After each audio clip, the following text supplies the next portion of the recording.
topic is DKA.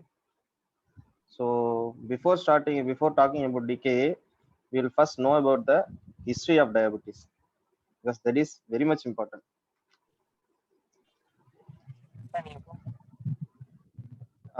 It starts with 3000 years ago from now. First it was identified by Egyptians, but they didn't name as diabetes mellitus. The word diabetes came into existence. It was coined by Aratus of Cappadocia. Cappadocia is in Greek. He is from Greek Aratus. Is one of the greatest physician, followed from Hippocrates. Followed by Hippocrates, he is one of the greatest physician in Greek.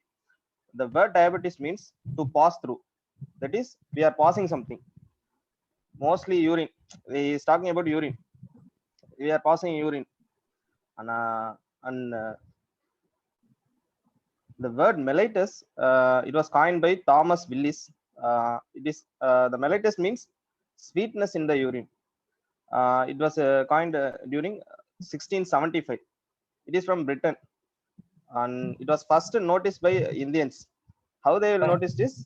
They have seen the some patients, some people. They after passing their urine, the ants are get attracted to the urine.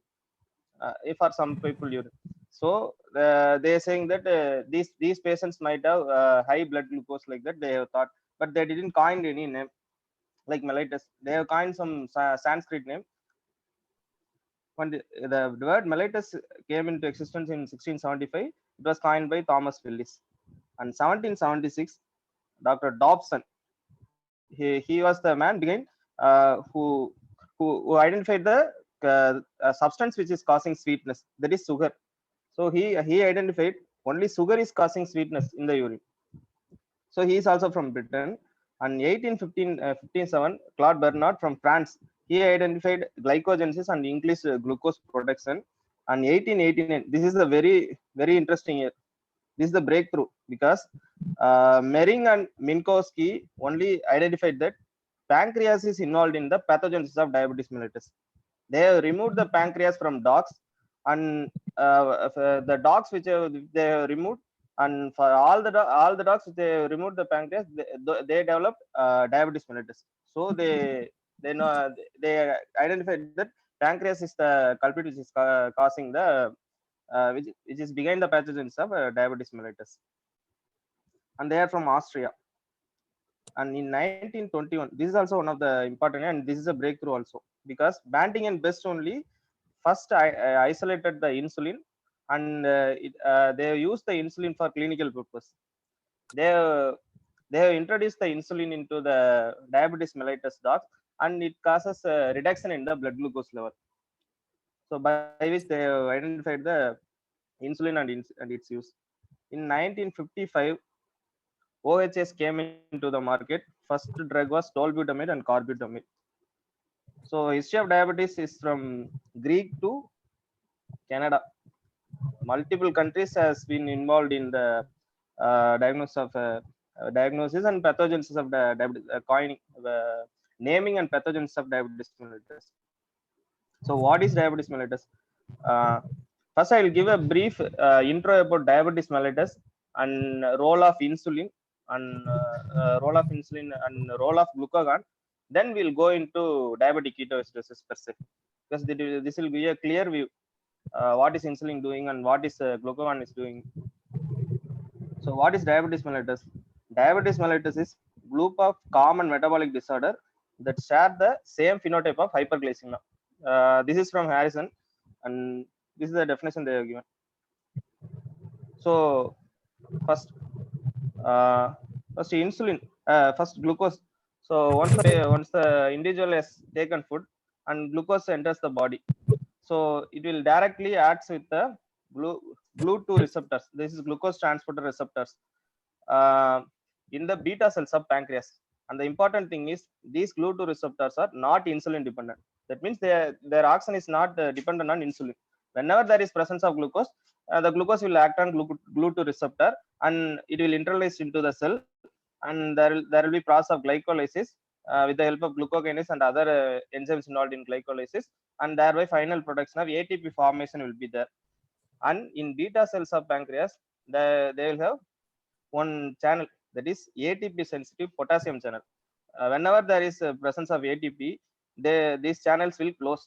So normally the channel action is it will efflux the potassium from cell into the ICF to ECF. So when there is presence of ATP, there will be closure of the channel, and they will have high potassium, and this will cause depolarization, and this will cause influx of calcium from ECF to ICF through calcium channel, and this will cause release of insulin. And along with insulin, there are two other substances will be released from beta cells, that is C peptide and islet amyloid polypeptide, or otherwise called amylin. And there are other substances also which are called incretins. Incretins, glucose dependent insulinotropic peptide and glucagon like peptide. They are secreted from K and L cells, GLP from ileum and GIP from duodenum. And recent concept is GLP is also secreted from alpha cells of pancreas, because it is glucagon like peptide. So this will act in the beta cells of pancreas, and this will increase the cyclic AMP. That cyclic AMP will further increase the calcium influx from through calcium channel, and that will cause release of insulin along with C peptide and amylin. Am I clear?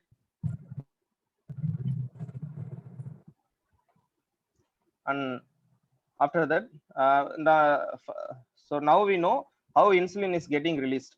So now insulin is released. So what is it going to do?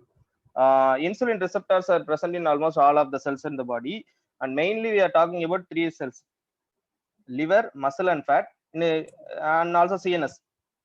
So insulin receptor is it has two subunits. One is 2 alpha and 2 beta subunits. That alpha subunit is extracellular, and beta subunit is transmembrane and intracellular. Hello?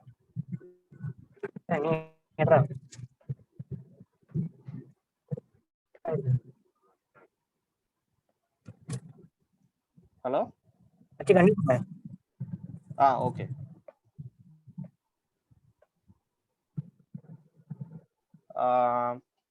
Insulin receptors, 2 alpha, that is alpha subunit is extracellular, and beta subunit is transcellular and intracellular. It is present in transmembrane, that is cell membrane, and intracellular. The beta subunit has tyrosine kinase activity, and what it will do is, whenever the insulin binds with the insulin receptor, it will cause phosphorylation and dephosphorylation reaction. Thereby it will cause the action of insulin. So what are all the action of insulin that we'll see in future? And so whenever there is insulin binds with insulin receptor has two types of along with insulin, there are two types of substance which is bind with the insulin receptor, that is SHC and insulin receptor substrate proteins.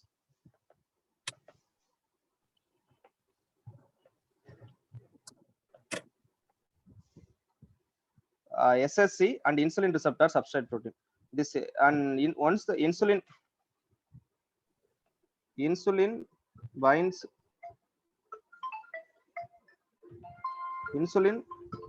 with insulin receptor, there are two types of substance, SSC and IRS protein. This SSC along with insulin receptor substrate, that is IRS, insulin receptor substrate, and there are two types of pathways: MAP kinase pathway and PI3 kinase pathway. This SSC along with the IRS, they will go through RAF, MEC and MAP kinase pathway, and this is one of the pathway, and this will cause mitogenesis and increase gene one of the insulin auxin is mitogenesis and increase gene expression. That will cause one of the side effect of hyperinsulinemia, that is atherosclerosis, that we will see in they discuss detail in coming future. Insulin receptor subsets that will act through PI3 kinase pathway. PI3 kinase pathway is the important pathway through which only insulin is doing all the action. There is protein synthesis. Insulin is an anabolic hormone, so it will synthesis protein, it will synthesis glycogen, and it will synthesis lipid.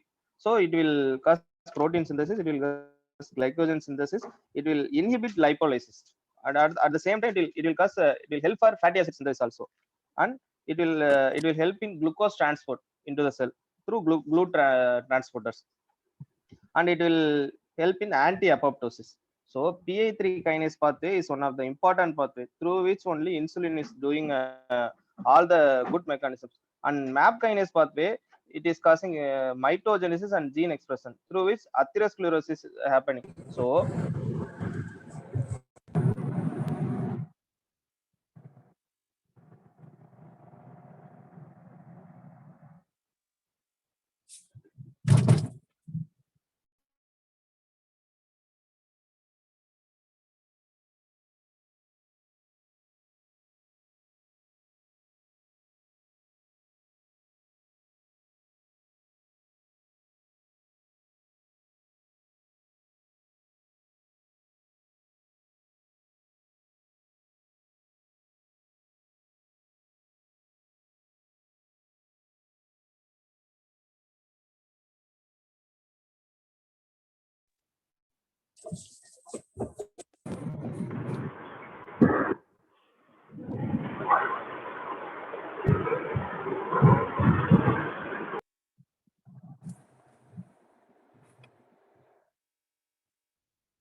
ஆம்புலன்ஸ்ல ஆளை கண்டு போறாங்க.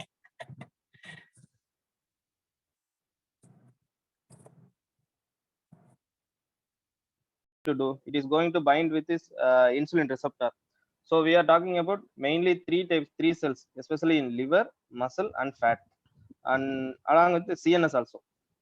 Insulin receptor has two subunits, that is alpha and beta, and 2 alpha, there will be 2 alpha and 2 beta subunits, and 2 alpha subunits will be in extracellular, they are present in extracellular, and beta subunits will be transmembrane and intracellular. So especially the beta subunit has tyrosine kinase activity, and it will whenever the insulin binds with the insulin receptor, this tyrosine kinase will get activated, and it will cause phosphorylation reaction, and it will cause further action of insulin. What are all the action of insulin, that we will discuss in future. And whenever there is insulin receptor binds with insulin receptor, uh, insulin receptor binds with two substances, that is SHC and IRS protein. SHC along with IRS, it will go through MAP kinase pathway, RAF, MEK, and MAP kinase pathway. Only IRS is going through PI3 kinase pathway. That is, after insulin binding with insulin receptor, it has two pathways. One is MAP kinase pathway, and another one is PI3 kinase pathway. The PI3 kinase pathway is the one responsible for all the good actions for insulin. That is protein synthesis. Good insulin is an anabolic hormone, so it will cause synthesis. So protein synthesis, glycogen synthesis, it will inhibit lipolysis. So and it will cause for glucose utilization. So glucose transport in the cell, anti-lipolysis and anti-apoptosis is happening through PI3 kinase pathway. And the other pathway is MAP kinase pathway. Through MAP kinase pathway, the action is gene expression and mitogenesis, and it is causing atherosclerosis and complications of diabetes, that is micro and macrovascular complications. So whenever there is insulin receptor resistance, there will be decrease in PI3 kinase pathway, and the MAP kinase pathway will be present. So for that reason only, those patients will have hyperglycemia, and along with those patients will develop atherosclerosis risk also.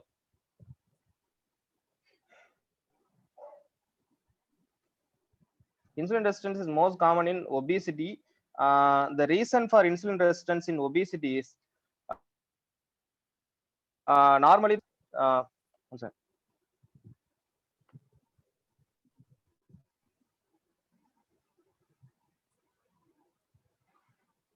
the adipocytes secretes in resting ourselves, adipocytes secretes adiponectin. Adiponectin is one of the insulin sensitizing peptide.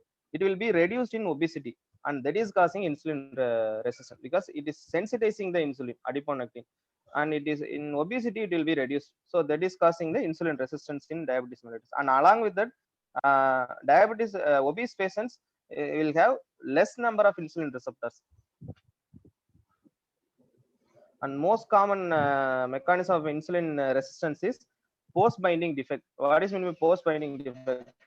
There are two mechanisms for insulin resistance. One is there will be decreased number of insulin receptors, and another one is there will be when the even after binding of insulin with the insulin receptor, there will be resistance in the action of insulin. So that is called post binding defect. How it is happening is tyrosine kinase activity, that is with tyrosine kinase enzyme is binding with beta subunit. No, that activity will be reduced, especially in type 2 diabetes mellitus. How it is reduced? Because there will be uncoupling of insulin receptors from the insulin receptor substrate that we have seen. That is, insulin receptor binds with SHC and IRS. This binding will be uncoupled.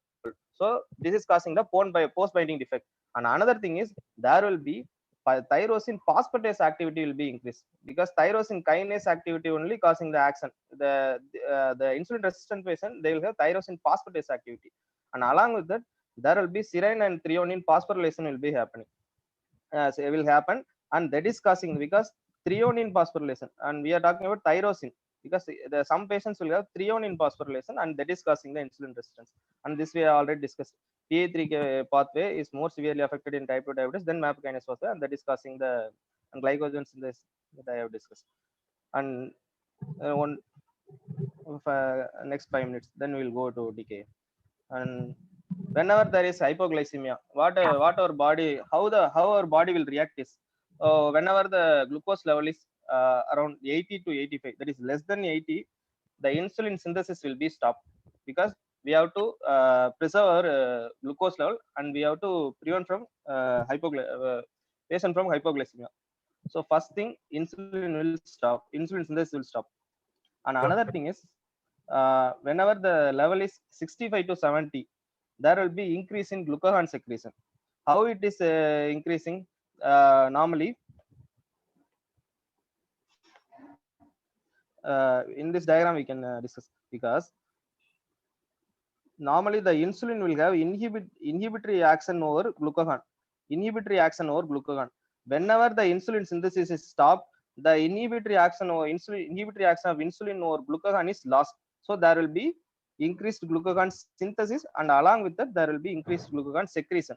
So, and whenever there is increased glucagon, it will help in glycogenolysis and gluconeogenesis. So it is causing increased hepatic glucose production, and along with glucagon they will have increased epinephrine, that is catecholamines. Catecholamine will act by two mechanisms, and one is through beta 2 receptor. It will increase the gluconeogenic substrate, that is gluconeogenic substrates is from lactate, especially amino acid alanine, and especially glycerol, lactate, glycerol and alanine. It will increase the substrate, and along with that it will decrease the glucose utilization, thereby it is preserving the glucose. And through alpha 2 it will inhibit the insulin secretion. And final thing is cortisol and growth hormone also will get released, and their action also is same like epinephrine, glucagon and epinephrine.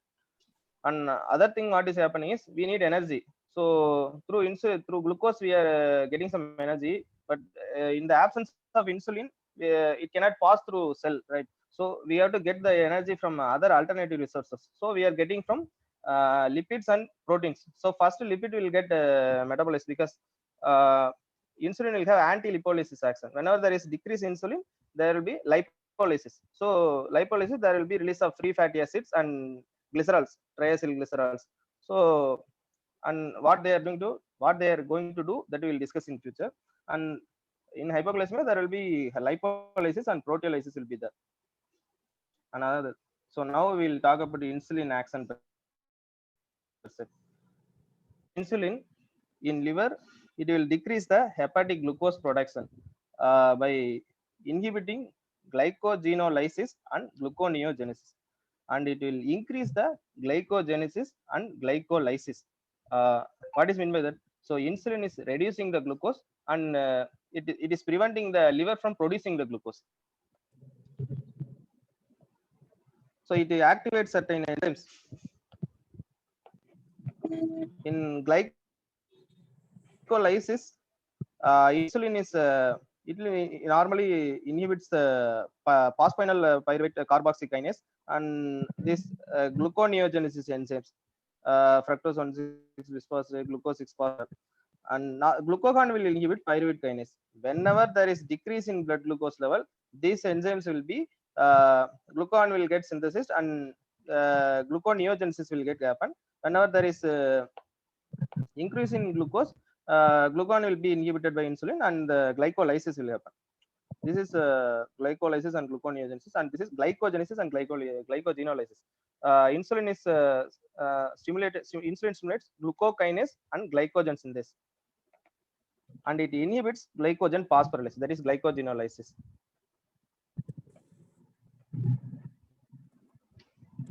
And it will cause glucose uptake into muscle and adipose tissue through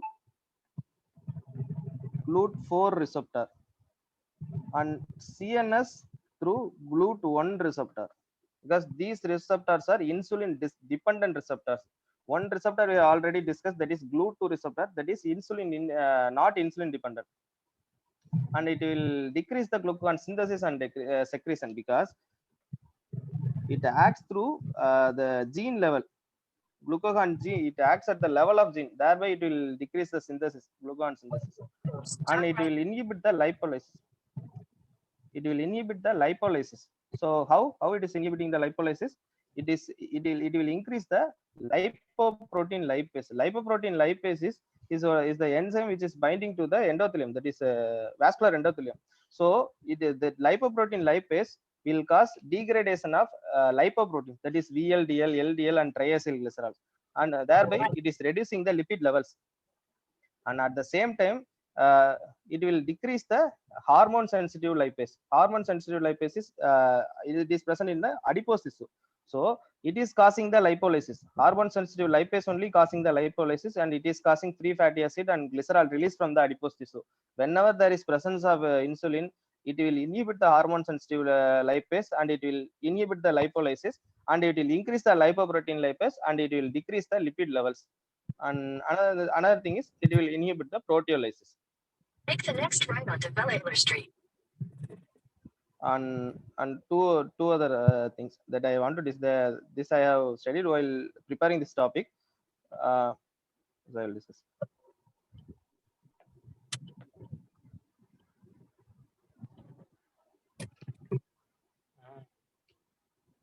In 200 meters, turn left onto Adapatio. So what is metabolic memory? So metabolic memory is whenever there is persistent hyperglycemia, that is chronic hyperglycemia, there are two things are happening. One is there will be increased mitochondrial electron transport chain is the electron transport chain activity will be there, and thereby it will increase the synthesis of reactive oxygen species.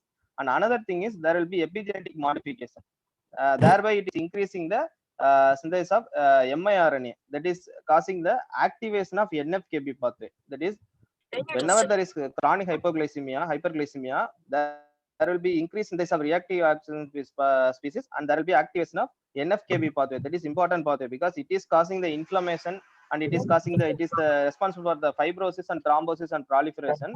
So thereby it is causing the endothelial dysfunction, and that is causing the microvascular and macrovascular complication, that is called metabolic memory. And what is meant by legacy effect? Legacy effect is whenever we diagnose a patient with diabetes, we have to reduce the glucose level immediately. We have to aggressively reduce the glucose level. For why? Because is to prevent the metabolic memory. The legacy effect is after reduction of insulin level, in the future also they will have decreased complications. That is legacy effect. We'll go into DKA per se.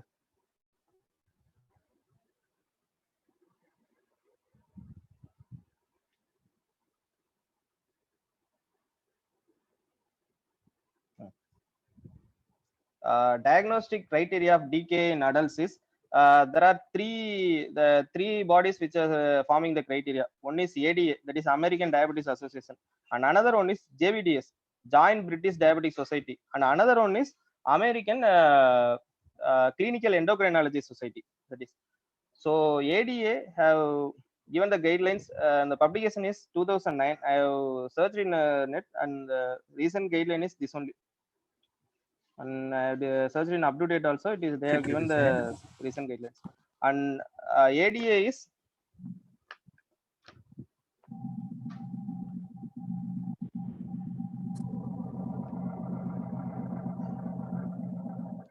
this is 2013, and the recent one is 2016. That is from American Clinical Endocrinology Society. And what each body is giving the diagnostic criteria in a different way, because in American Association of Clinical Industry, they are given anything, they have talked anything about plasma glucose. American Diabetes Association, the plasma glucose level, whenever there is more than 250 milligram of to diagnose a patient with DKA as a DKA, that should be plasma glucose level of at least more than 250 milligram per deciliter. But the UK guideline is minimum 200 milligram per deciliter is sufficient, and otherwise, if the patient is non-diabetic also, it is sufficient. And regarding pH, there are 7 factors are there.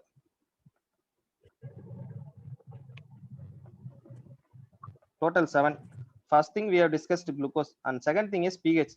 pH in ADA, they are given the severity. They classified the severity of DKA as mild, moderate, and severe. Mild is from 7.25 to 7.30. The cutoff is less than 7.30. In mild, it will be 7.25 to 7.30. In moderate, 7 to 7.24. In severe is less than 7. According to JBDS, the mild and moderate is same, that is less than 7.3, and severe is less than 7. In AAC, that is less than 7.3. And third thing is bicarbonate, either millimole or milliequivalent, same. In mild, it is 15 to 18, moderate is 10 to 14, severe is less than 10. The cutoff is less than 10 for severe. Here, the cutoff is less than 5, that is 15 to 5, that is less than 5 in JBDS. They are not given anything about bicarbonate level. And the one thing is the pH level. pH is what they are talking about is this is venous pH. They are not talking about arterial pH. This is very important thing, because Right.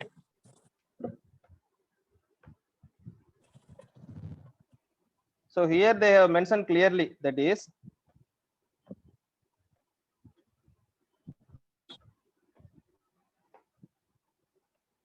they have talked about venous pH, because venous pH only 7.24 to 7.3, 7 to 7.24. So they are talking about only venous pH.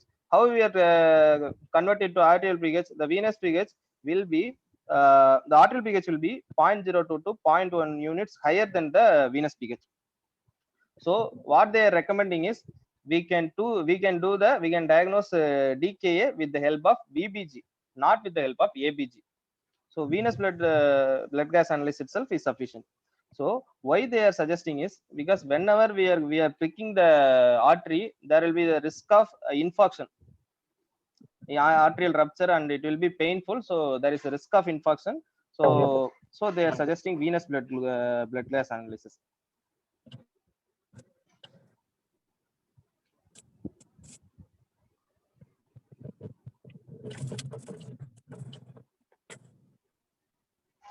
Then what we have discussed, anion gap. Anion gap, according to ADA, the severe is less than 12, but according to JBDS, it is more than 12 anion gap. That is, anion gap is increasing, but according to JBDS, when the anion gap is more than 16 only, they are saying it is severe. But the American Diabetes, it is more than 12 is severe. And they have not regarding AAC, they are not discussed anything about severity.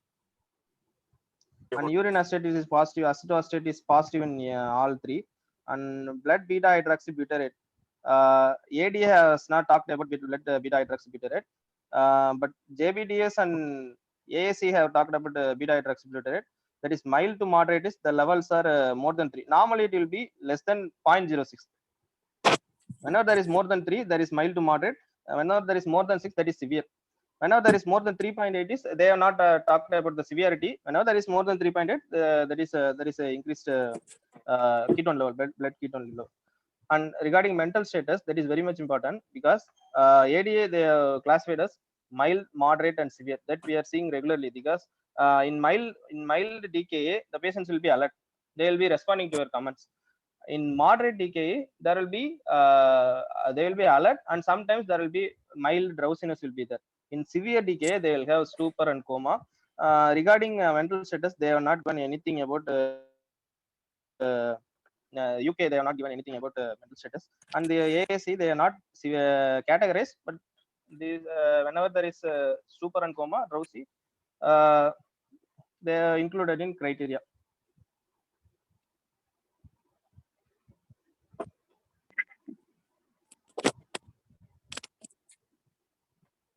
So we have talked about the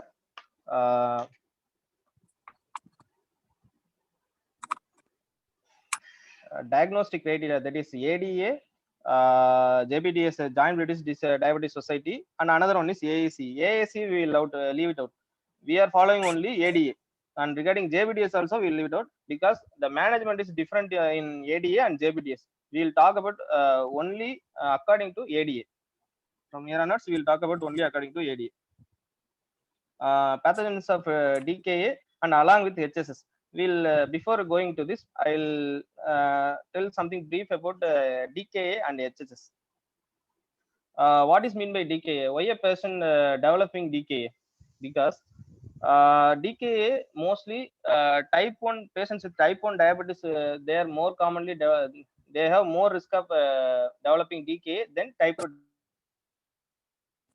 diabetes mellitus. Regarding HSS, type 2 diabetes mellitus will have more risk of developing HSS than type 1 diabetes mellitus. Why it is happening? Because what is the pathogenesis behind DKA is there will be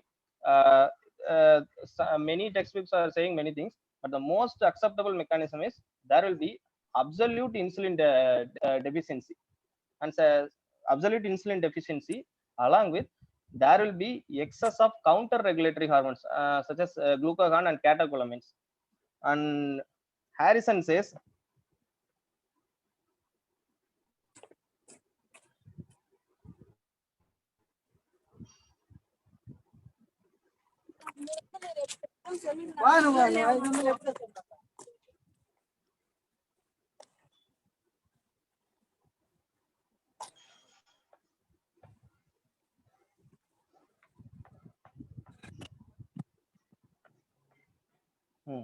Harrison says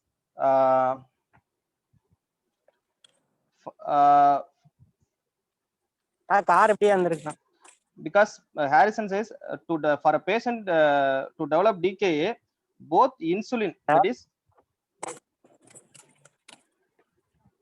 both insulin deficiency and glucagon excess in particular are necessary for for a patient for a DKA to develop. They are saying insulin deficiency, and along with this, especially in particular glucagon excess in particular, is necessary for DKA to develop. In Harrison says like that. But the thing is, the recent trend is scientists have discovered that without glucagon excess also, the patients are developing DKA. That means glucagon excess is not the essential criteria. It can contribute in the development of DKA. It is the main thing. And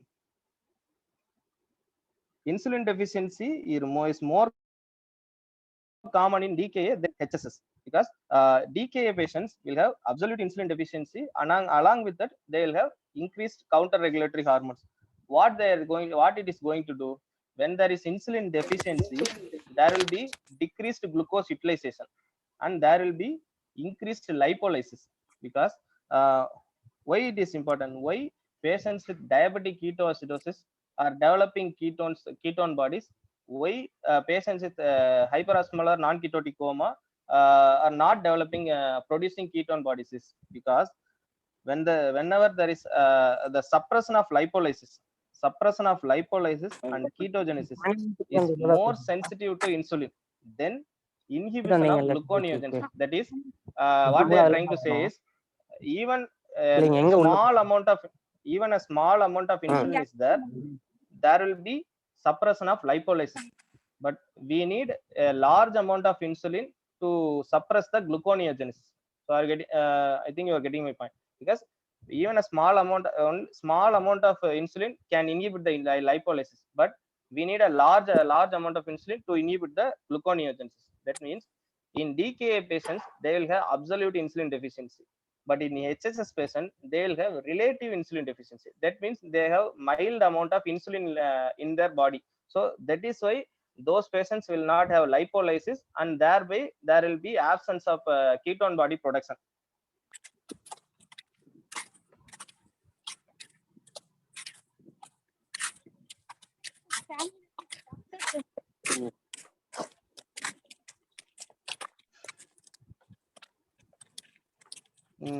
Then next we will talk about pathogenesis.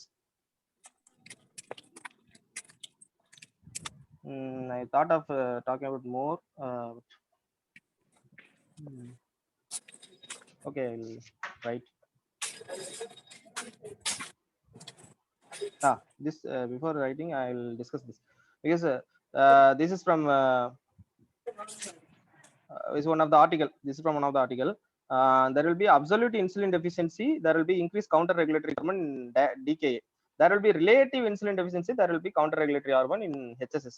For that reason only, because of loss of insulin, these patients will have increased hormone sensitive lipase levels, because insulin will inhibit the hormone sensitive lipase, and it will stimulate, increase the it will stimulate the lipoprotein lipase activity. So when there is insulin deficiency, there will be hormone sensitive lipase levels will be increased, so they will have increased lipolysis. Whenever the lipid gets lost, there will be release of free fatty acids, that is free fatty acid along with triacyl glycerol.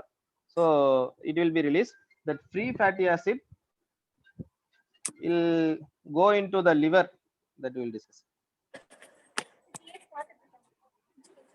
I think this is not clear. Thank you.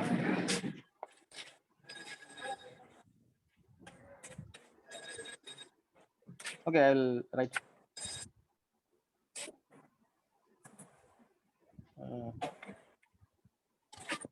So whenever there is insulin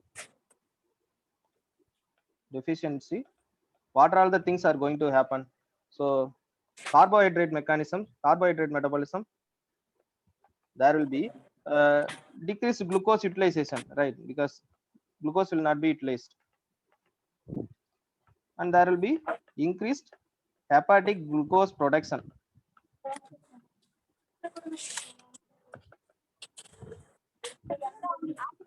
This is the main pathway.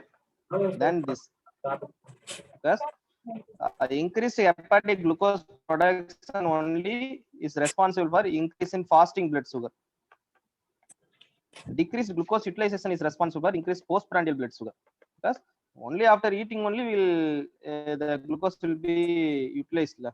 So there will be decreased glucose utilization is cause increased postprandial blood sugar, but increased glucose production, even without presence of glucose, the glucose is producing from the liver, so that is causing fasting blood glucose level. This is with the help of glucagon and other counter regulatory hormones. So this is carbohydrate. In lipid metabolism, there will be decrease in lipoprotein lipase activity. So what it is going to do, that we will discuss later. And there will be increase in hormone sensitive lipase activity. So this is causing lipolysis, and thereby it is releasing free fatty acid and glycerol, triacyl glycerol especially. This free fatty acid, it enters the liver.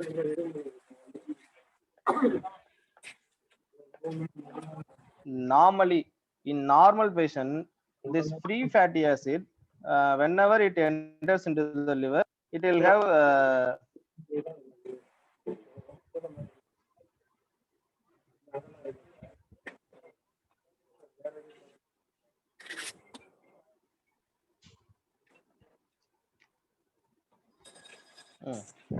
Normally, whenever there is lipolysis, whenever there is lipolysis, there will be release of free fatty acid. When it enters the liver, normally this free fatty acid, that is free fatty acid, will either it will go into lipoprotein production or it will go into ketone body production. Okay, in normally these free fatty acid, excess free fatty acids will cause synthesis of VLDL and its secretion, and it is causing dyslipidemia. Thereby, it is increasing the triglyceride level, LDL and HDL level. Whenever there is presence of insulin, it will clear all these lipids. Okay, when there is persistent decrease in insulin level, it will cause collection of these lipoproteins in the liver, and that is causing the steatosis, and that is causing the non-alcoholic fatty liver disease. Okay, that is one of the, that is separate mechanism. And whenever there is a presence of glucagon, whenever there is presence of increased glucagon, these patients will have carnitine palmitoyl transferase activity, increased carnitine palmitoyl transferase activity, and that is causing the beta oxidation of fatty acids. That is causing the beta oxidation of fatty acids. In the absence of glucagon, the fatty acids, free fatty acids will go through this lipoprotein synthase pathway. In the presence of glucagon, it will go through beta oxidation of, it will enter the mitochondria through carnitine palmitoyl transferase, and it will cause beta oxidation of fatty acids to acetyl CoA. From acetyl CoA, it will combine with another one acetyl CoA. With the help of enzyme thiolase, it will cause formation of acetoacetyl CoA. And with the help of HMG CoA synthase, it is causing the formation of HMG CoA. With the help of HMG CoA lyase, it is causing the formation of first ketone body, that is acetoacetate. It is one of the keto acid, and the acetoacetate will non-enzymatically, spontaneously, it will decarboxylate, it will form into acetone. The thing is, the acetone is not a keto acid because it is not acid. Acetone is not acid, and the thing is, it is volatile, so it will excrete through urine, and it is soluble also, so it will excrete through breath. That is causing the fruity odor in breath. So another thing is that acetoacetate, with the help of beta hydroxybutyrate dehydrogenase, it will convert into beta hydroxybutyrate. This is the predominant ketone body in blood. Why it is important is, we'll discuss this is something important with the ketone test that we will discuss later. So thing is, when I discuss, there are two pathways. Whenever the fatty acids enters into the liver, there will be two pathways. One is lipoprotein synthesis, and another one is ketone body synthesis. Normally, there will be lipoprotein synthesis will be there, but in the presence of excess glucagon, there will be increased carnitine palmitoyl transferase activity. So thereby, it is causing the ketone body synthesis.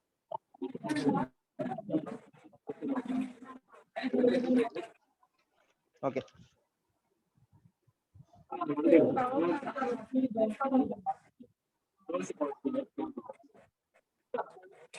Someone tell me, are you able to follow me?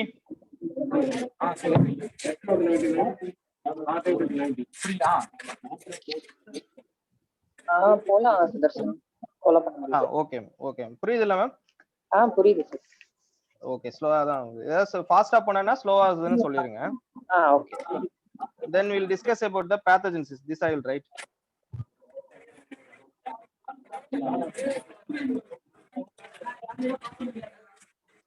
What is the pathogenesis? We'll discuss one by one. Glucose. DKA is more common in type 1 diabetes mellitus and in young individuals, right? So these patients will have good GFR. So thereby, whenever there is increase in blood glucose level, because of good GFR, there will be increased glycosuria. So these patients will lose their glucose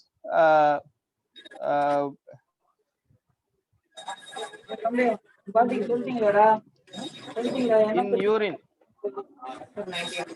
more than that of patients with HSS, because HSS is more common in adults. So they will have comparatively less GFR than young individuals. So that is one of the mechanism why patient with HHS having more blood glucose level than DKA. This is one of the mechanism. And anyway, later, once there is severe dehydration, either in DKA or in HSS, whenever there is severe dehydration, there will be decreased renal blood flow. Sorry, there will be decreased urine output. So, and there will be decreased glycosuria. But the thing is, it is more severe in HSS. This one of the this also one of the reason why patient with HSS is having more glucose level than DKA. Okay, another thing. So we have discussed fatty acid, free fatty acid enters the liver because of increased glucagon. It converts into acetyl CoA that we have discussed, right? This acetyl CoA, it has it can go into three ways. One is it can enter into TCA cycle. It can help in ATP production and it will convert into CO2. That is one of the mechanism. And another one is it can help in fatty acid synthesis, because fatty acid is what? Because it is a combination of two carbon compounds. That is acetyl CoA. Acetyl CoA combines with another one acetyl CoA. It will combine with another one acetyl CoA. Thereby, it is forming the palmitoyl CoA. That is fatty acid synthesis. And last thing is it can form the ketone body production. The mechanism which is predominant in patients with DKA is mechanism of ketone body production. The thing is, a little bit we'll go a little bit depth in ketone bodies. Ketone body production normally 51 milliequivalent per hour. The normal production is 51 milliequivalent per hour. But the thing is, ketone bodies, even after, whenever there is production, there will be loss in urine also, right? So there will be urinary loss of keto acids. These keto acids will lose in the form of sodium or potassium salts. How much it will lose is 15 milliequivalent per hour. That is roughly 30% of production.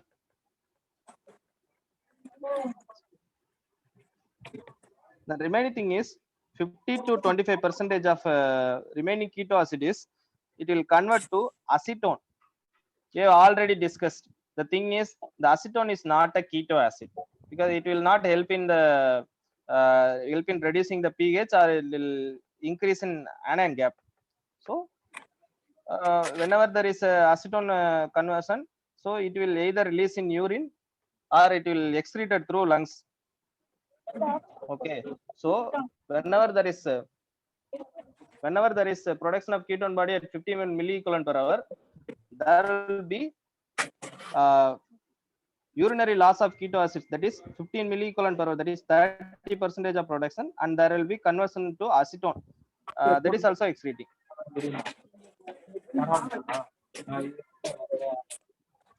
And along another thing is these ketone bodies, whenever they enters the blood, it will combine with bicarbonate. So we have to neutralize it, right? These are acids, so we have to it will combine with alkali to maintain the pH level, because pH is a very important thing, because whenever we should maintain pH in a normal physiological range. It is our body is doing various mechanisms to maintain the pH from 7.25 to 7.35, because only at this pH only there will be the all cells will function normally, because the enzymes, many of the enzymes will work in this pH only. So ketone body binds with bicarbonate and it is producing CO2, because it is H plus and it is binding with the bicarbonate, means there will be H2O and CO2. So thereby in body there will be reduction in one bicarbonate. Whenever there is addition of one acid, there will be reduction of one bicarbonate, and this bicarbonate is called on decomposed bicarbonate. Decomposed bicarbonate. Why it is important is, so whenever there is metabolism of there will be metabolism of this ketone bodies also, right? So whenever there is metabolism of this ketone bodies, so there will be regeneration of one bicarbonate. Only when it is present in the body only it will get metabolized, right? So this regeneration of bicarbonate is potential bicarbonate. So when a patient is excreting more keto acid means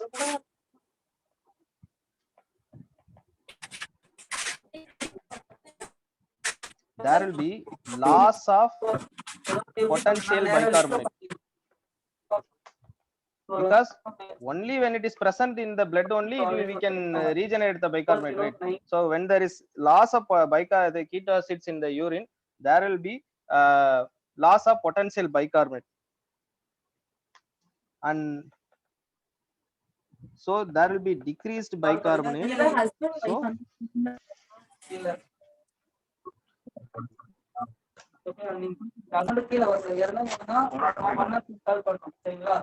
and one another thing is so there will be decreased bicarbonate. So first we have discussed about glucose. Why it is more common in DKA than HSS. Then we have discussed about acetyl-CoA and what are the mechanisms through which it can act, and regarding some detail about the ketone bodies. Now we'll talk about sodium. Sodium is the one thing which is responsible for osmolarity. Because normal osmolarity is,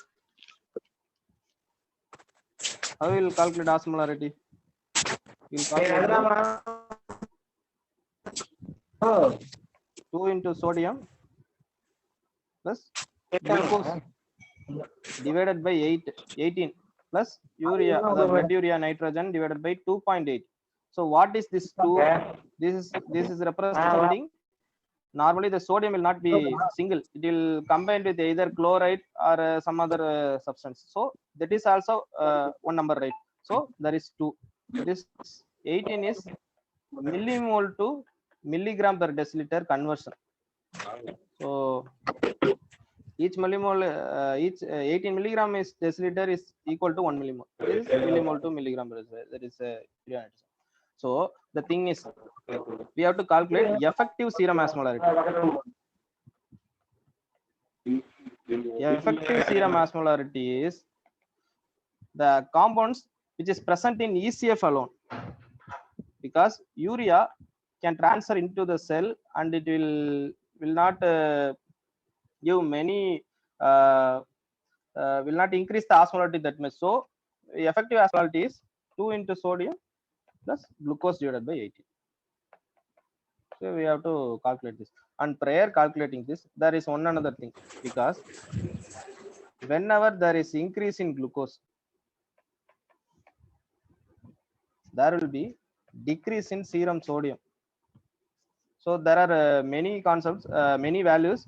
The most common accepted value is the range is 1.6 to 2.4 for reduction in sodium whenever there is 100 milligram per deciliter glucose rise.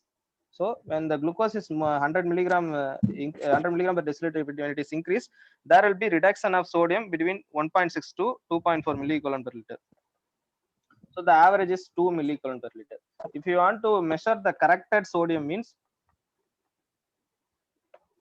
for every 100 milligram per deciliter in rise in glucose, we need to add so every 2 milliequivalent in the actual value, actual sodium value. So that will give the corrected sodium. And in DKA, we have to measure the corrected sodium. while managing. And in DK, these patients will have hyponatremia. The reason for hyponatremia, what they are saying is because of increased osmolarity.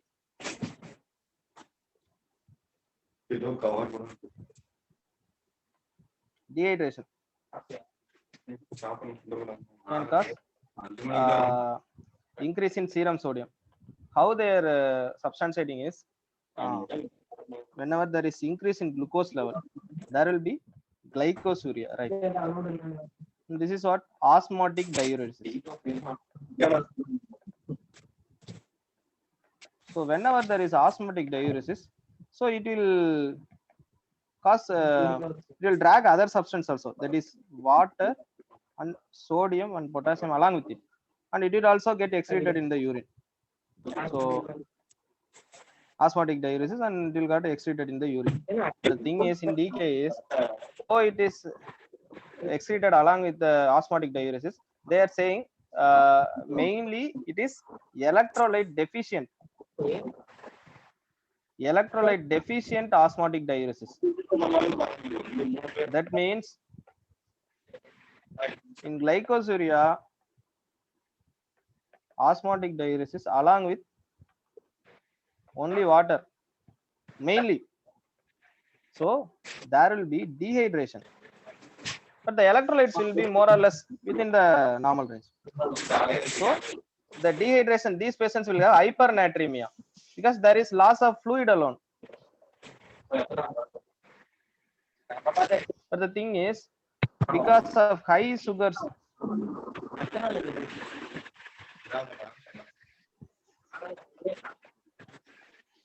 it will reduce the glucose sodium level. This is pseudo hyponatremia. Pseudo hyponatremia, pseudo dilutional hyponatremia.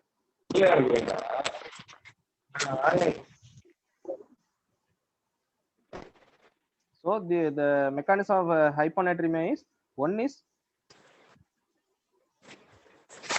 increase in glucose levels. Another thing is these patients will have vomiting or NG aspiration, nasogastric tube aspiration. Through this mechanism, the sodium will be reduced. And the fourth one is potassium. These patients, potassium is also lost through osmotic diuresis. And another one mechanism is what? Keto acid excretion, that I have already discussed. This keto acid will excreted as salts like sodium and potassium salt, that I have discussed. So these patients will have serum potassium levels more or less normal or increased. But though the serum potassium is normal, the total body potassium is deficient, very much deficient. Why even though the total body potassium is reduced, why they are having a normal to increase the potassium level is, one thing they are saying is acidosis. By acidosis, potassium H plus exchange, they will have increased potassium level.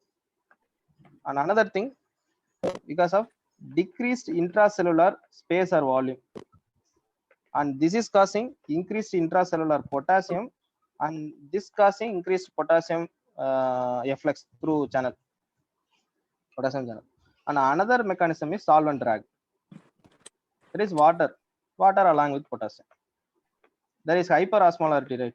So there will be transfer of water, that is fluid, from ICF to ECF.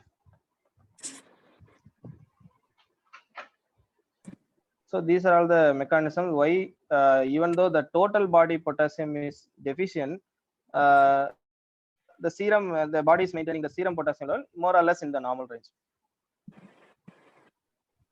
In sodium level, they will have low sodium level, though they will have low sodium level in the blood, though the body sodium is normal. But in potassium, they will have normal potassium level in the blood, but the blood total body potassium is deficient. And the fifth one is increased osmolarity, that I have already discussed. Why the osmolarity is increased? Because of osmolarically active compounds.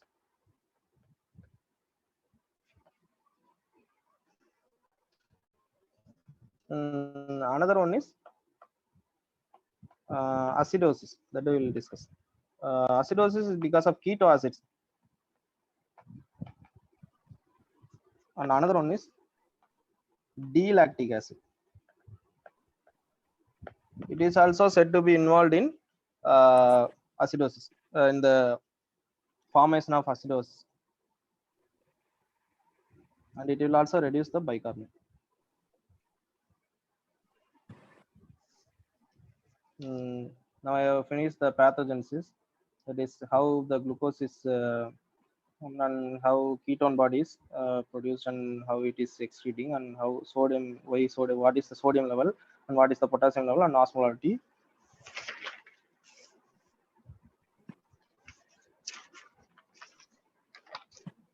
Then we'll talk about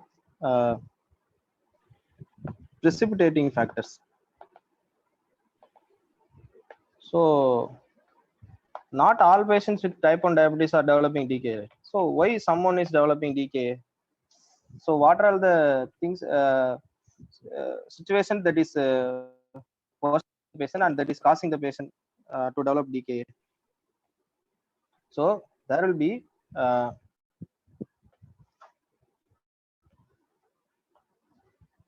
inadequate insulin treatment or complaint. That is the main thing. Especially the type 1 diabetes patients, they are dependent mainly on insulin, because in type 2 also the insulin dependent patients are there, but there is predominantly insulin resistance. But these patients, type 1 patients, there is insulin absence.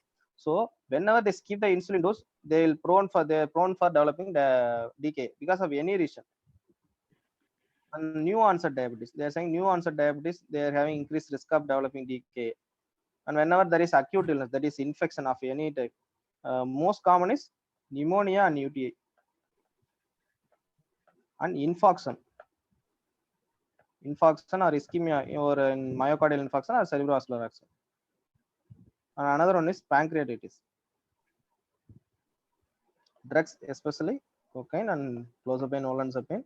This SGLT2 inhibitor, this is very much important, because why it is important is it will cause DKA, but these patients will have normal level of glucose in their body, and that is called euglycemic diabetic ketoacidosis. And why these patients are developing euglycemic diabetic ketoacidosis, that we will discuss.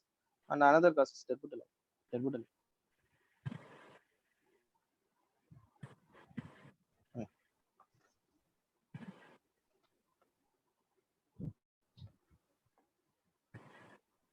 So SGLT2 inhibitor, what it will do? It will inhibit the renal absorption, right? Renal reabsorption of glucose. So thereby it is causing glycosuria. So thereby it will decrease the glucose level. So whenever these patients are having a decreased insulin level, and this will because of decreased insulin, these patients will because of decreased insulin along with increased glucagon only causing ketone body formation, right? That I have already discussed, because increased glucagon is responsible to carnitine palmitoyl transferase. Otherwise, whenever there is decrease in insulin alone, means even though there is lipolysis and free fatty acid release, this will go in for lipoprotein synthesis. But whenever there is combined with glucagon excess, and this will cause activation of carnitine palmitoyl transferase, and this will cause beta oxidation of fatty acid, and thereby it will produce the ketone body production, and thereby it is causing diabetic ketoacidosis. But the thing is, these patients will have normal glucose level. This is called euglycemic ketoacidosis.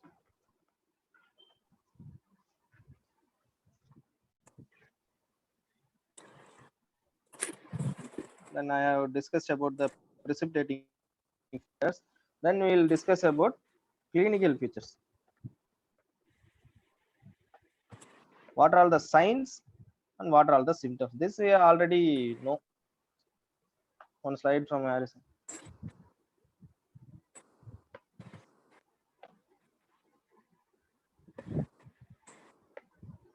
So they already discussed inadequate insulin secretion. So what are all the signs? First we will discuss about symptoms, because this is very much important. These patients will have nausea and vomiting, and main thing is abdominal pain. So what is the pathophysiology behind abdominal pain?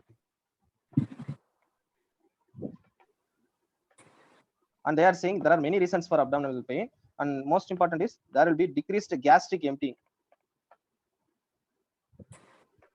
This is one of the reason. Another reasons are there is ileus,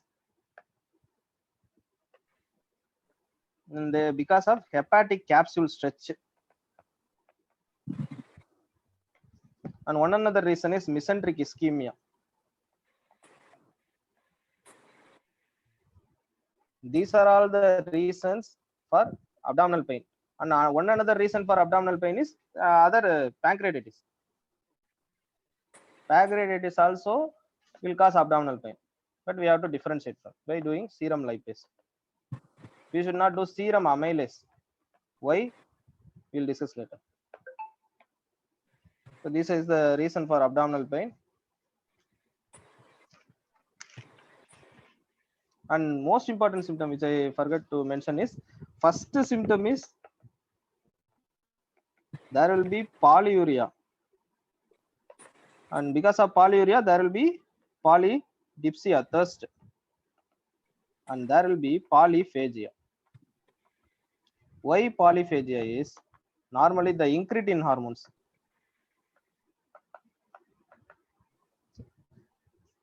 will act in hypothalamus, will cause satiety. These patients will have less level of incretin, so thereby there will be less satiety, and these patients will have polyphagia. Then nausea, vomiting, then abdominal pain I have discussed, and another symptom is CNS. CNS, initially there will be lethargy, and further it will go in for coma because of increased osmolarity is developing. So the coma can be of anything. It can be due to septic encephalopathy also. Right? So how we are going to differentiate this from the coma is due to either it is HHS or DKA? By measuring the serum osmolarity. When there is high serum osmolarity and the patient is having coma, means it is most probably due to the metabolic component, that is glucose, high glucose level. In septic encephalopathy, the osmolarity will be more or less normal.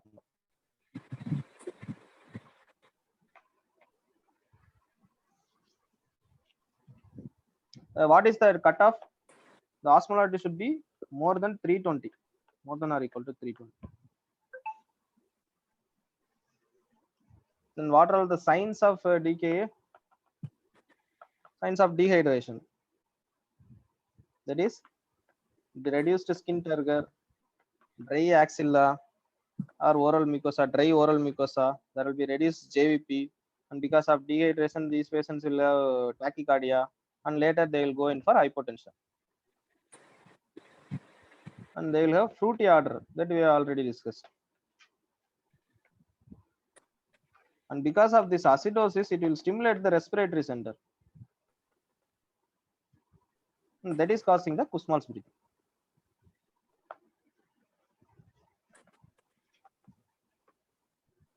So signs, especially hypotension and coma, this is one of the poor prognostic factor for DKA. So we have discussed about precipitating events, symptoms, and signs. So we have discussed pathogenesis also. Another thing is investigation. Before going into that, we'll differentiate DKA from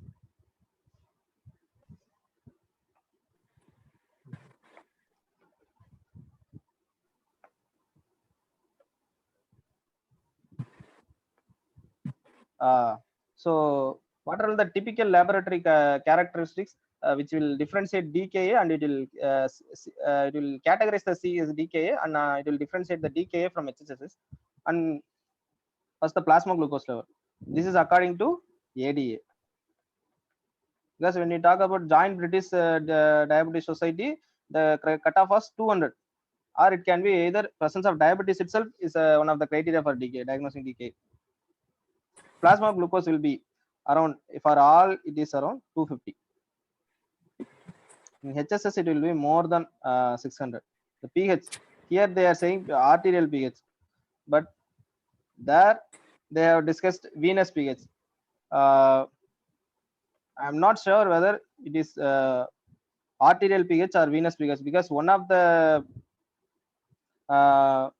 studies they are showing, they are saying venous pH, and another one is saying arterial pH. So and you can see the venous pH, the arterial pH is they have increased the cutoff.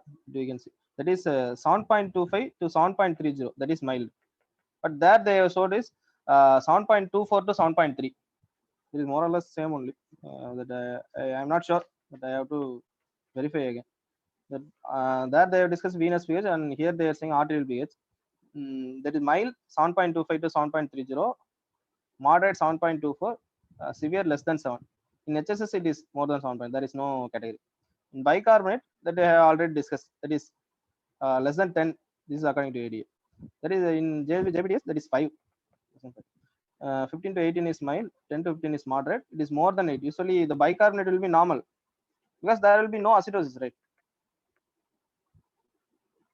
Urine ketone will be positive in all spaces, but it is positive, but it is very much less.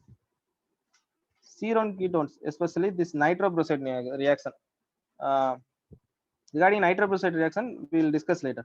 And these patients will have positive serum ketones, because nitroprusside reaction, it can be done in urine also, it can be done in serum also, but it will detect only acetoacetate, not beta hydroxybutyrate. Why it is important? We'll discuss.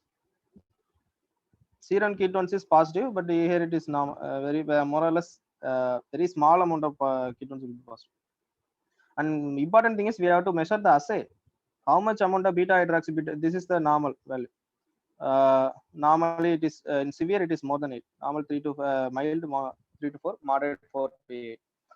Then effective serum osmolality. This is very much about effective, that I have discussed. What is serum osmolality and what is effective serum osmolality, and it is variable.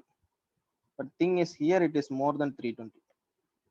Usually it is more than 320, but here it will be the serum osmolality will go around more than 350. Anion gap is in severe it is more than 12. Here mild it is 10, more than 2. It is variable. Then sensorium is mild alert atrosis, stuporous. Here is stupor or coma. We already discussed. Then this is effective osmolarity. Then this is for anion gap.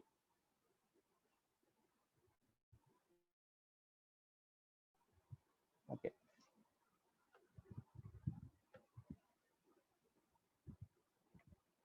Before going to the investigation, we'll discuss about what are all the differential diagnosis for diabetic ketoacidosis.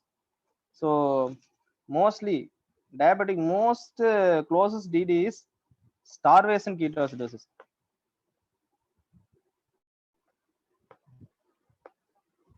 Starvation ketoacidosis, and another one is alcoholic ketoacidosis. More or less alcoholic and along with starvation. These patients also will have decreased food intake rate. So how will you differentiate this? The most important point is there are many things are there. I will stick to important point. To differentiate starvation and alcoholic ketosis from DKA is we have to measure the bicarbonate level. Bicarbonate level will be more than 15 in alcoholic ketosis, but in DKA it will be less than 15. That we have already discussed, right? Usually, other than that, there are other causes also: lactic acidosis, uremic acidosis, salicylase intoxication, methanol, the rhabdomyolysis, hypoglycemia. How will you differentiate these things? The thing is plasma glucose level and glycosuria. It will be mostly increased in DKA and hyperosmolar coma. And how will you differentiate hyperosmolar coma from DKA? By doing ketones. It will be high in DKA, not in hyperosmolar. And osmolarity, it will be high in hyperosmolar coma. And one another thing is in both alcoholic ketosis and DKA, there will be rise of urea, the serum uric acid.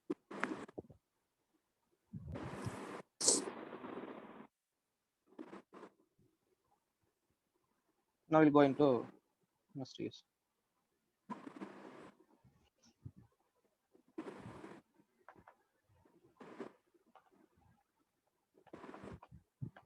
Glucose will be high, that we already know.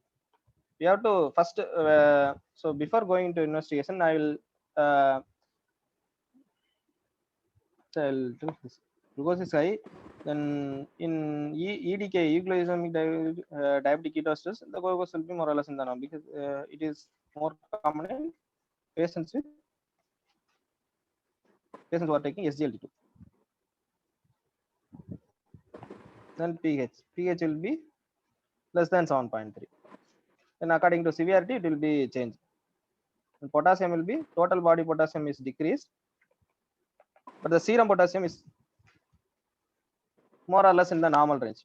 Sometimes it will also in the lowest range. We have to measure a serum potassium level before giving insulin. That is very much important. That I will discuss in detail while we'll talking about treatment. Then regarding sodium, phosphate, magnesium, these and all will be more or less in the lower range. Then there will rise of blood urea nitrogen and creatinine because of dehydration, decreased renal blood flow. There will be decreased urine output, and thereby it is causing increase in creatinine, blood urea nitrogen. And there will be leukocytosis. So this we have to differentiate. We have to know whether it is due to dehydration or it is due to infection, because dehydration also can cause leukocytosis. How we are going to differentiate? We have to do peripheral smear, or we have to do look for differential count. We have to look for band forms. And there is presence of high band form means it is usually due to infection. And these patients will have hyperlipidemia. They will have increased cholesterol, triglyceride level, that we have already discussed.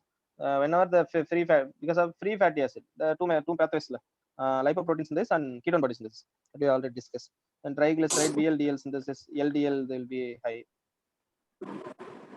And these patients will have increased amylase level. The thing is, amylase, the origin of amylase in DK is from salivary gland. So this is salivary amylase. So if the patient is having abdominal pain with rise in serum amylase, means it is not, especially in DKA, it is not due to, can be serum pancreatic amylase also will be increased in pancreatitis, but it may be due to one of the pathogens which is happening in DKA. This may be due to salivary amylase, not due to pancreatic amylase. So to diagnose pancreatitis, we have to do by blood investigation, means we have to do serum lipase.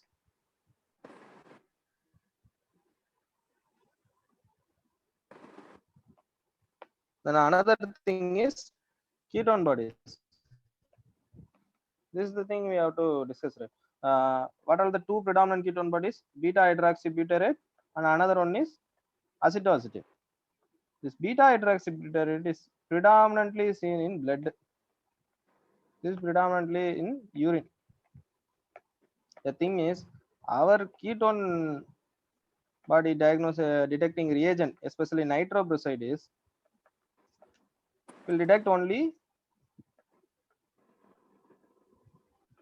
acetoacetate. It will not detect beta hydroxybutyrate. In DK patients with DKA, the predominant form of ketone body is beta hydroxybutyrate. So these patients will have false negative urine ketone results. And another one thing, this patient, some patients will have false positive urine ketone results also, especially patients taking captopril and penicillamine. When the patient is taking either of these two drugs, these patients will have false positive ketone body ketone test. And another thing is beta hydroxybutyrate assay that we have already discussed. Another thing is we have to look for measure the anion gap on osmolality. This anion gap is determined by amount of ketone body production. How much, how much amount of ketone body is producing, and how much amount of is metabolizing, how much amount is excreting, and what is the volume of distribution of these ketone bodies. This determines the severity of anion gap. Whether anion gap is how much it is going to rise, and what are all the things. These are all the main investigations. Then osmolality that I have discussed. So main investigation discussed. And then coming to the treatment part.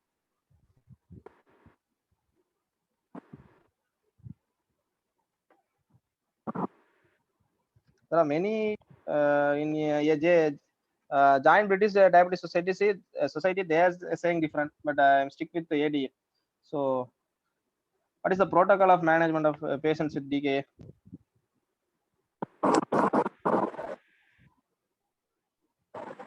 So, first, when the patient comes with DKA, means we have to do complete initial evaluation.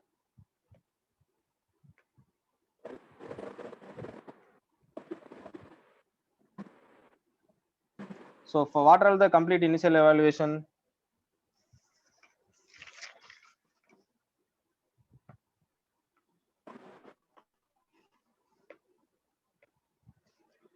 We will first stabilize the patient.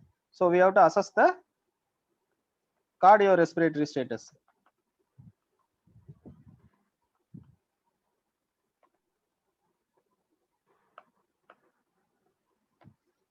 You have to maintain the proper airway, stabilize the airway, breathing, and circulation. We have to assess the volume status, that is body volume status. These patients will be very much in dehydrated state, right? That we will discuss. So straight. And we have to assess the mental status, and we have to look for precipitating factors. Because what is caused DKA? Before going into this, we'll discuss some volume of deficit.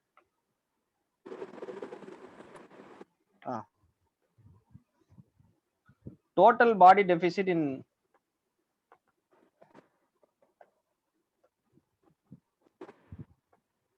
total water deficit in patients with DKA is around 6 liters. But in HHSS, it is more compared to DKA. Then regarding the per kg, they are saying this is total water. This per kg is 100 to 200 ml. This is around 100 ml. Sodium, it is also deficient. Potassium also deficient. Chloride is also deficient. Chloride, phosphate, bicarbonate, calcium, everything is deficient.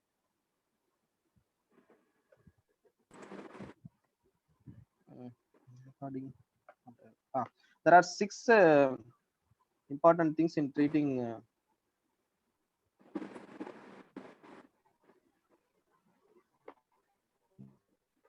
these are the 6 treatment goals. We have to stabilize the patient. And what are the things we should do? We have to improve the fluid level, and we have to improve the tissue perfusion, and it will improve the urine output.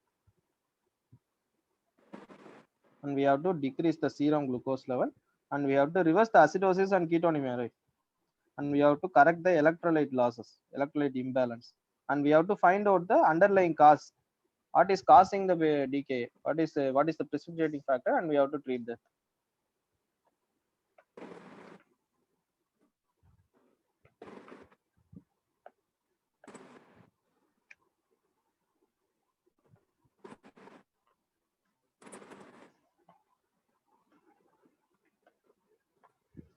So first, we'll take all this thing, that is capillary blood glucose level, RFT, serum and urine ketones.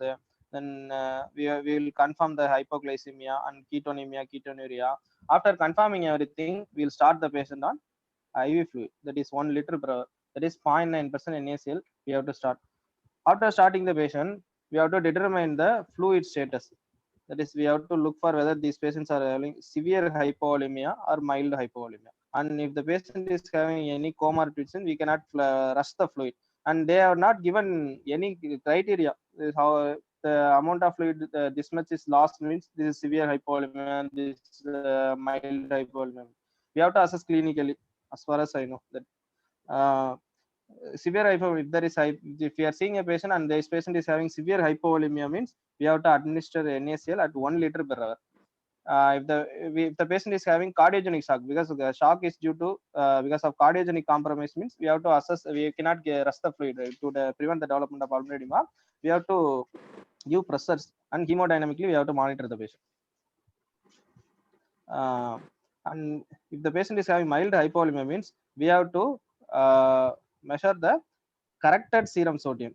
That I have discussed. What is the corrected serum sodium? Means that we have to measure it from adjust with the amount of glucose level that we have discussed. Then with the corrected serum sodium level,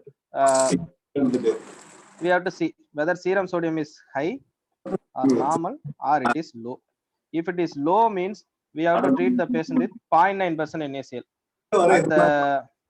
At the amount of since the patient is having mild hypovolemia, we can give 250 to 500 ml per hour. If the patient is severe hypovolemia, we should not measure the sodium level and all. We have to give 1 liter per hour.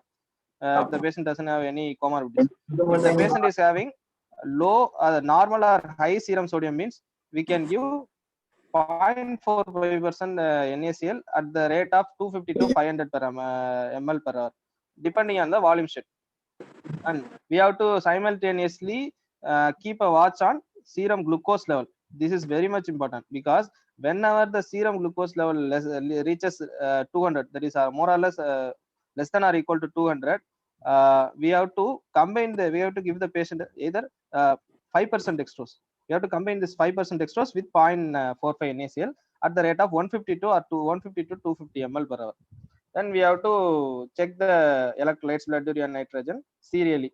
Initially over 4 hours, then 6 to 8 hours, then 12 hours, then accordingly the blood glucose level we will do hourly monitoring initially. Then after that we will discuss about insulin.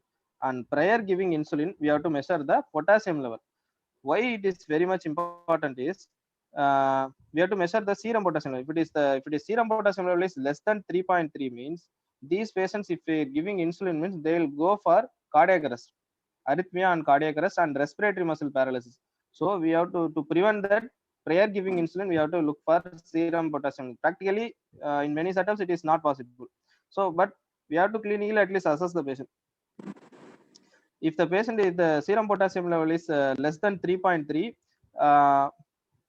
we have to hold the insulin. First, we should not give the insulin, and we have to. There are many are saying 40 milliequivalent per hour we have to give until serum potassium is reaching more than 3.3. Till that time we have to give 20 to 40 equivalent, and many saying 40 milliequivalent per hour. We should not give more than 40 milliequivalent per hour.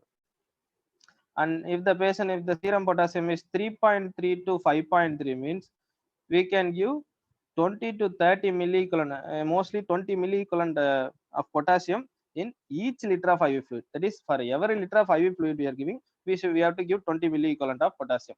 For here, we have to give potassium till it reaches more than 3.3. But when the potassium is 3.3 to 5.3, means we have to give 20 milliequivalent of potassium per liter of IV fluid till it reaches 4 to 5. Then when the potassium is more than 5.3, means we don't need to give any potassium because it is in the normal range. So we have to check potassium every 2 hours.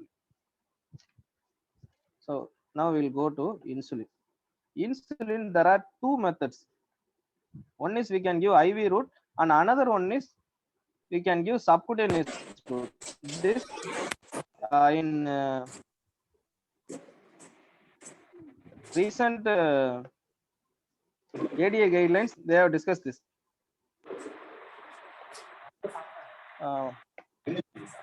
So they are saying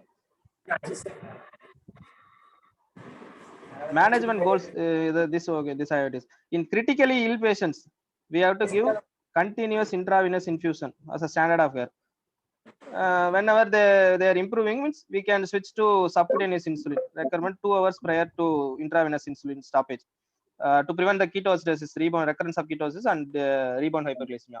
And there is no significant difference in the outcome for intravenous regular insulin versus subcutaneous rapid acting insulin when combined with the aggressive fluid infusion for treatment mild to moderate DKA. They have severized they have categorized the patient mild to moderate, right? These patients we can give IV insulin or we can give subcutaneous insulin. There is no significant difference. This they have find it out. In severe DKA, we can give IV. We should give IV insulin, but in mild to moderate, we can give subcutaneous insulin. If subcutaneous insulin is used, it is important to provide adequate fluid replacement and frequent bedside testing, because we have to measure glucose, and we have to give appropriate treatment for concurrent incursion and appropriate follow-up.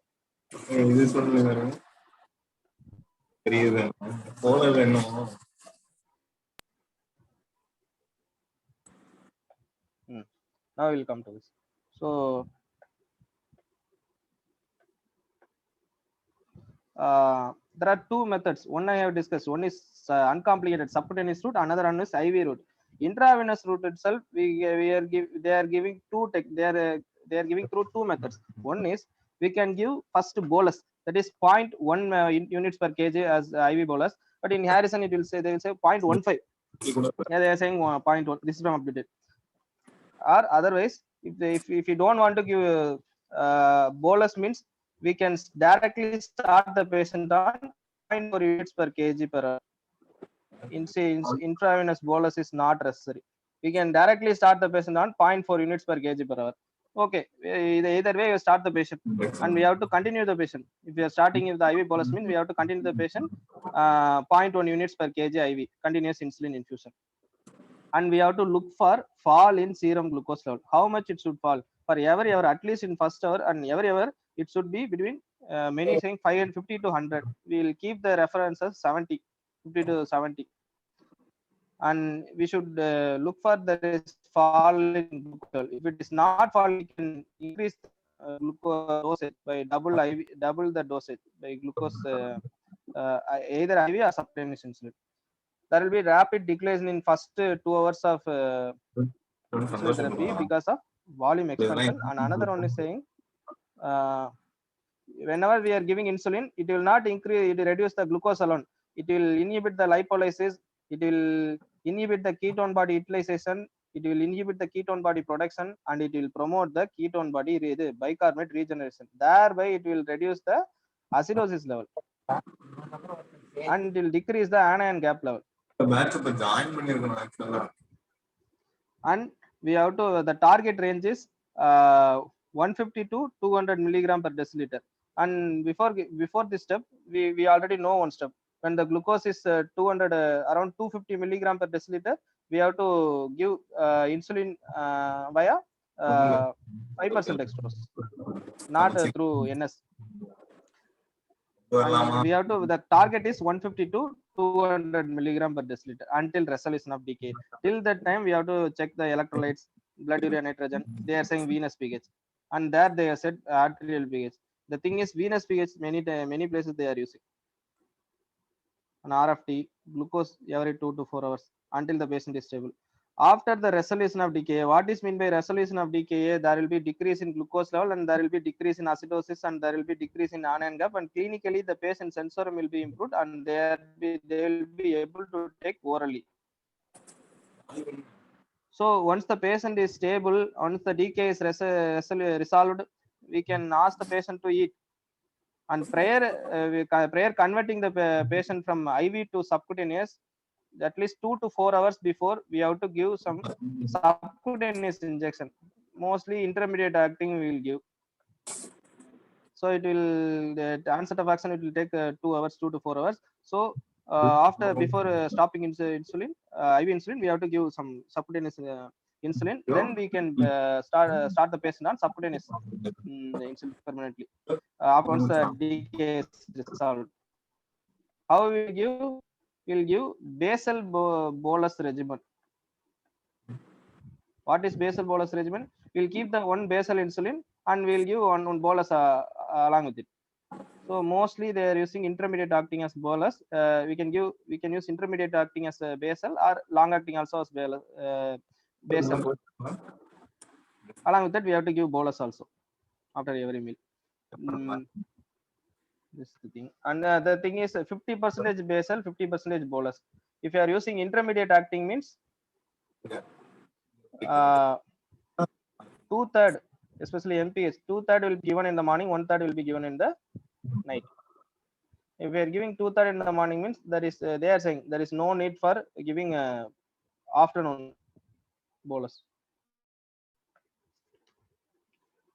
And one thing, if the patient is a naive patient, insulin naive patient, previously they are not on insulin means how much we should start? That is 0.5 to 0.5, 0.8, at least 0.5 international units per kg per body weight. That is lean body weight. And adjust as per this is the starting dose. Adjust as per need CBG. Then precipitating cause, look for precipitating and treat the precipitating cause.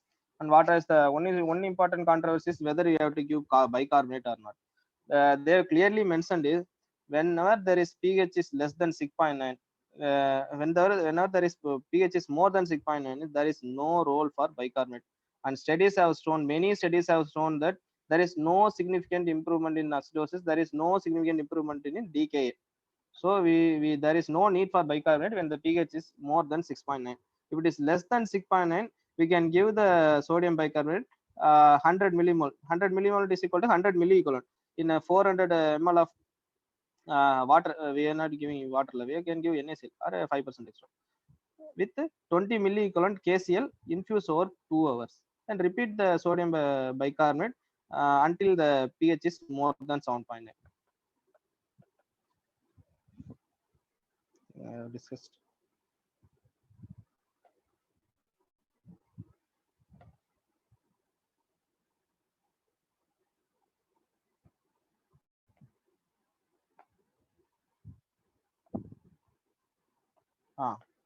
Then last one, I had given the treatment also. Then regarding hypophosphatemia, there is no need for any correction at all. There is no significant improvement in. There is no need for hypophosphatemia correction.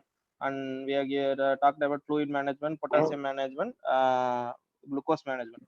And one last this complication. What are the complications? Is most important complication is cerebral edema. And along with that, there are many complications are there. Hypoglycemia, hypokalemia. The most important thing is cerebral edema. And along with that, ARDS and non-anion gap hyperchloremic acidosis. When this will happen is non-anion gap hyperchloremic acidosis. After correction of, even after correction of acidosis, if you are still giving NaCl means this NaCl contains chloride. So this chloride will cause hyperchloremic metabolic acidosis, non-anion gap metabolic acidosis. So this NaCl itself is toxic. We should not give more NaCl. This will cause non-anion gap hyperchloremic metabolic acidosis. Regarding cerebral edema,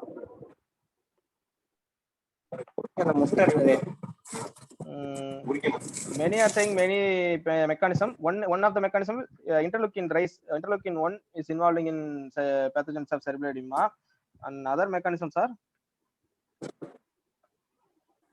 whenever there is increase in serum osmolarity. This thing is, if the patient is DKA, patient in DKA, we are correcting the patient. Rapid correction of dehydration or hyponatremia. Rapid correction of hyponatremia will cause CPM. Rapid correction of dehydration will cause cerebral edema. It will increase the intracellular pressure. Thereby it is causing cerebral edema. Most common symptom is headache, followed by lethargy, and they will go for coma. So we have to identify whether it is due to this coma is due to treatment or it is due to disease per se. How will, or it can be, it is due to precipitating factor. How we will differentiate is one is these two things we will differentiate from serum osmolarity. How we will differentiate is it should happen only after the correction. If the patient is having coma before correction means it is mostly it is not due to cerebral edema.